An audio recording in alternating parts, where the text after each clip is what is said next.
ഇറാനെതിരെയുള്ള യുദ്ധം അവസാനിച്ചെന്ന American president Donald ട്രംപിന്റെ പ്രഖ്യാപനത്തിന് പിന്നാലെ രൂപ തിരിച്ചുകയറി. രാവിലെ ഡോളറിനെതിരെ 40 പൈസയുടെ നേട്ടമാണ് രൂപ സ്വന്തമാക്കിയത്.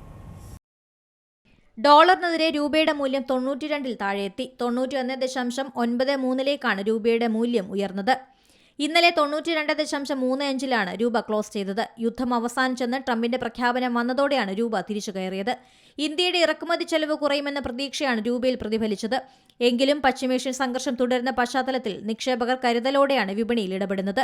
കഴിഞ്ഞ 2 ദിവസം കനത്ത ഇടിവ് നേരിട്ട ഓഹരി വിപണിയും തിരിച്ചുവന്നു. വ്യാപാരത്തിന്റെ തുടക്കത്തിൽ സെൻസെക്സ് 400-ലധികം പോയിന്റ് കുതിച്ചു.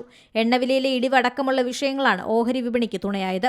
ട്രംപിന്റെ പ്രഖ്യാപനത്തിന് പിന്നാലെ ഇന്ത്യ മുഖ്യമായി ആശ്രയിക്കുന്ന ബ്രെന്റ് ക്രൂഡിന്റെ വില ബാരലിന് $100 താഴെയെത്തി. കഴിഞ്ഞ ദിവസം വ്യാപാരത്തിനിടെ ക്രൂഡ് വില $110 കടന്ന് കുതിച്ചു. Business desk C Malayalam news.